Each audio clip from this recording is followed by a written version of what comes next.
stop treating security and compliance as two entirely separate functions and take a more unified approach. The threats out there, they're not waiting for your audit cycle. Gather around as we spill the real tea on cybersecurity minus all the confusing jargon. I'm your host, Jara Rowe, and this podcast is where we cut through the confusion and get the truth about security and compliance. This is a podcast from Trava Security. Hey, friend. One thing we often talk about on the Tea on cybersecurity is how cybersecurity is ever changing. And if it's something that you're not used to dealing with day in and day out, it's kind of complicated to keep up with. So I went straight to my coworkers and the experts and asked them, when it comes to cybersecurity and compliance, what should businesses do in 2026? And this is what they had to say. Keep receipts on everything. And I'm not talking about like transactions and like everything like with money, but more so like everything you do with your program. So recording and documenting everything is very important when it comes to security, but more importantly, your compliance program. Like, for example, like having meetings or issues or changes documented in some capacity with a date could really be a game changer at the end of the day and could save you during your actual audit to fill in some gap that the auditor is looking for. I think businesses need to care about blocking impersonation of their email addresses. And they need to do that, if they haven't already, by implementing a DMARC DNS record in either quarantine or reject mode. Without that DNS record blocking impersonations, anybody can impersonate their domain to their internal users at their email server or at one of their third parties, and it will show as if it's coming from them. Get a pen test done. And it's even more relevant if you're a smaller growth state company or startup. And if you have never gotten a pen test done before, get it done now. If you have gotten a pen test done previously, start thinking about doing it more frequently, more continuously. Maybe onboarding a PTAS services to help you with that. Because according to the last Verizon data breach investigation report, smaller companies are getting targeted up to 4 times more often than larger enterprises. Because, the bad actor knows that smaller companies don't have the budget to spend on security. They don't have all of those fancy tools to help protect the environment and asset. And to combat and answer those kind of attack, pen test is probably the best, single thing that you can do right now. The one thing I would probably tell most organizations to focus on, especially newer organizations, would be to implement a GRC tool. If you don't know what a GRC tool is, it essentially helps manage your governance, risk, and compliance all in one centralized location. So instead of having multiple spreadsheets or folders that could potentially get lost before an audit, all this is just centralized, and you can centralize your risks, controls, evidence, audits, your vendor security reviews, and vulnerabilities. So it really allows visibility for your leadership to kind of see a live view of where potential gaps are prior to an audit. Going into an audit can be pretty time consuming, and it can put a lot of pressure on one person. So without a GRC tool, that one person might be doing all the tasks for everyone. But if you implement a GRC tool, then you can assign tasks to different people. Let's say that one compliance manager just leaves the company.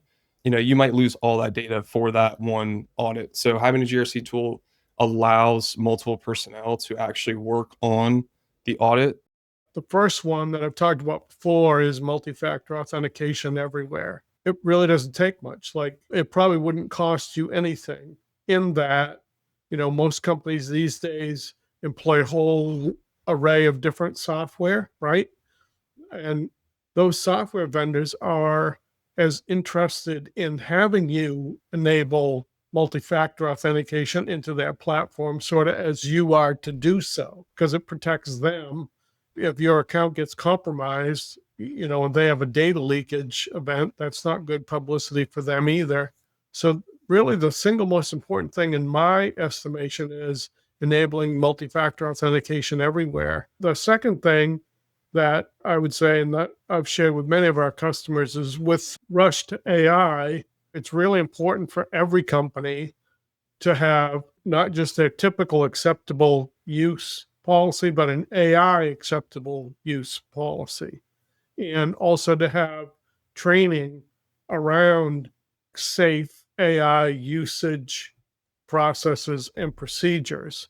Because unfortunately, what can happen is, let's say you had a company report that you had to produce and you wanted to clean up the language or the tone or the grammar or something like that, and you submitted it to an AI platform. Well, that AI platform, unless you know how to do it and you use the right AI platform, that AI platform is going to suck in all the data from that report. And now that's essentially publicly available if people know how to ask the right question, right?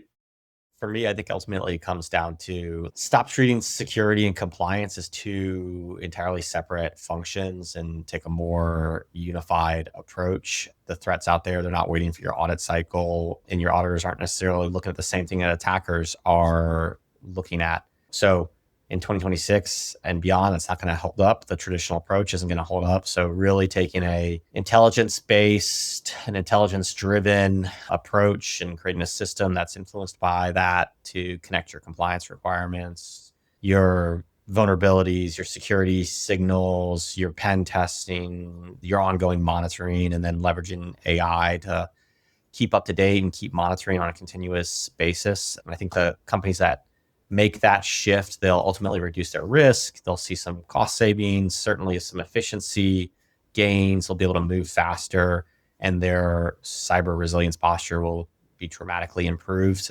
I would say that's going to become table stakes moving forward, and every business should be thinking about it that way.